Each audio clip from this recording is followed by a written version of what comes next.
All right. What's up, gang? So, I'm not in my car, so the way this whole fucking setup is completely fucking different. But anyways, I wanted to give like a few pointers to whichever parent is with the children primarily.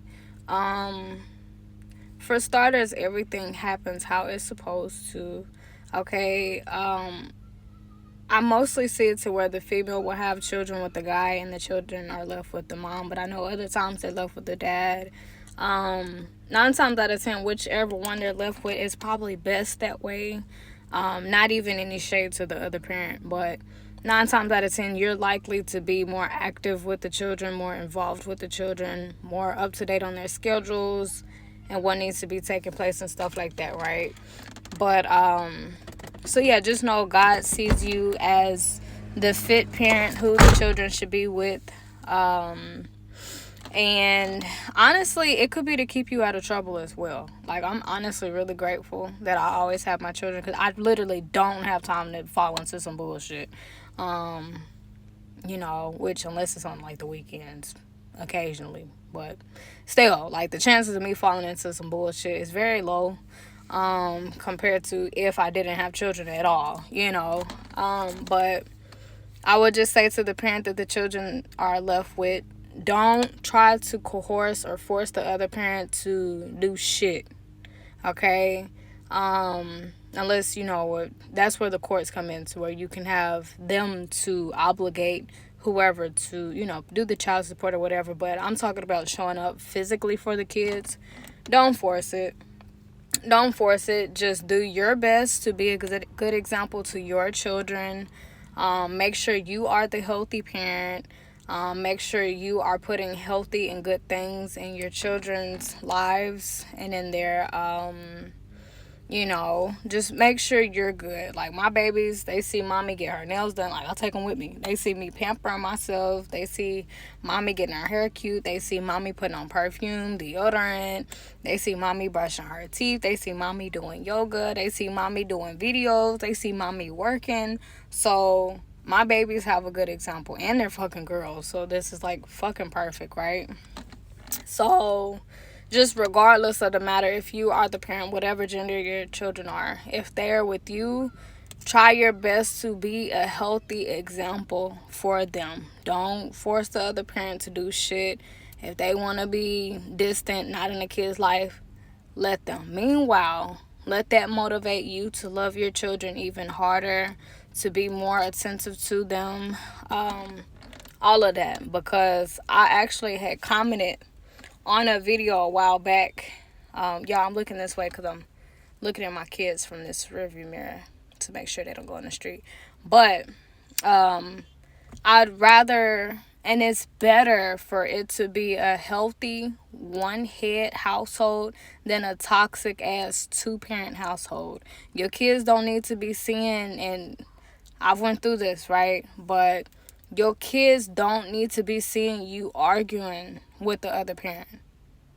Because that's basically seeing your top two favorite superheroes hate each other, and you don't know what side to pick. All you know is that I just wish it was peace.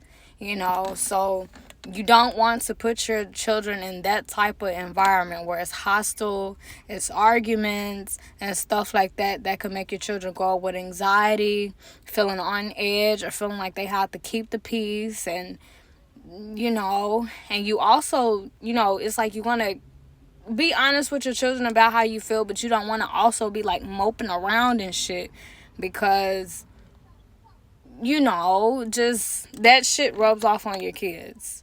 A lot of people think, oh, they're kids, they just don't know. Yes, the fuck they do. Yes, the fuck they do. Yes, they do. And a lot of people also think, oh, they're kids, they're not gonna remember this. Yes, the fuck they are. Yes, the fuck they are. And even if they don't remember it, they're going to carry the anxiety from that situation. So maybe they don't remember the father putting his hands on you. Maybe they don't remember that. But if they were in that room and they heard you crying, they heard the furniture fumbling and shit, they're gonna have the anxiety. Because if y'all can look up the the audiobook by Oprah, and it's another writer. The body keeps count, or the body keeps track. It's about how we may not remember exactly what happened to us in childhood, but as adults, we're just anxious and fucking. We're just like, why, And it's because the body keeps track. So yeah, maybe you and the dad got into a scuffle when baby was probably like 2 months old, but that baby, as she's older, she will remember, her body or his body will remember. Hold on, let me cuss these kids the fuck out. Y'all get out the road. But these kids, they can remember these things. Okay, so once again, it is better for your children to have one healthy, stable parent who laughs, smiles, plays. I mean, my babies, they don't see me cry. Don't get me wrong. They don't see me angry. They don't see me cry. I express to them, mommy has emotions. Because growing up, emotions were not shown in my household, especially not by my mom. I see my dad cry. My mom would call him a crybaby and stuff. So growing up, in my mind, emotions were bad. It was bad to cry. But, just be honest with your babies. You don't have to go into full details. You just say, right now, mommy feels sad. Right now, mommy is feeling a little frustrated. Right now, mommy or daddy is a little overwhelmed. This has nothing to do with you. I'm going through my own thing. I don't need you to worry about me. Because a lot of times if your babies can see you crying and sad, they will want to fix it. They will want to make you feel better. And it sounds cute, but as they get older and they have that type of mentality, they can become a people pleaser and very sensitive, overly sensitive to the emotions of other people around them. So they're likely to get into a relationship in an emotionally dependent relationship, to where their partner's emotions depends on them, and they try their best to keep their partner happy despite how fucking unhappy they are. And you don't want your babies to end up in some shit like that, right? So you can tell your babies how you feel. You don't have to go into too much detail. Can I also say something? Can we please stop the habit of shaming the other parent in front of the fucking kids? I never understood that concept. It's like, okay, you feel like that towards the dad. Maybe the daddy ain't shit, or the mama, whoever, right? But the kids don't need to be walking around with that narrative, because not only are you destroying how your child sees this other parent, but that's how they look at that gender. So let's say, for instance, right, you're a mom, you have girls, and you constantly talk about, oh, y'all daddy ain't shit. Y'all daddy ain't shit. So the daughters, they grow up thinking, oh, daddy ain't shit. And they associate all men with that. Men ain't shit. Right? And because that's what they believe and know, their subconscious will pull to them men who ain't shit to further justify their belief system. Or if you're a girl or a mom and you have a boy and you're like, oh, your daddy ain't shit, da-da-da-da-da, don't you end up like him. That'll put a lot of pressure on the baby boy, because it's like, damn, I don't want to end up like my daddy. But at the same time, he'll have a lot of hatred for his daddy, and his daddy is a man, and he will be a man, so he will low-key have hatred for his fucking self, because it's like, my mama hates niggas, I'm a nigga. So it might make him want to be more feminine, or want to be gay and stuff like that.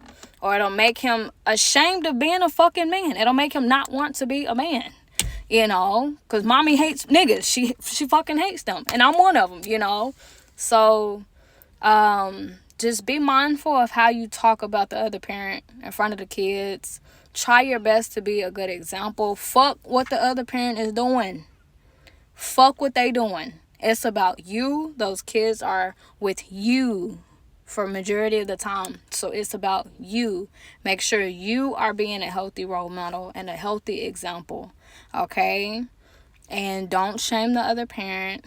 And once again, it's better for your babies to be in a healthy, peaceful, single, head household instead of a toxic, abusive ass two-parent one, okay?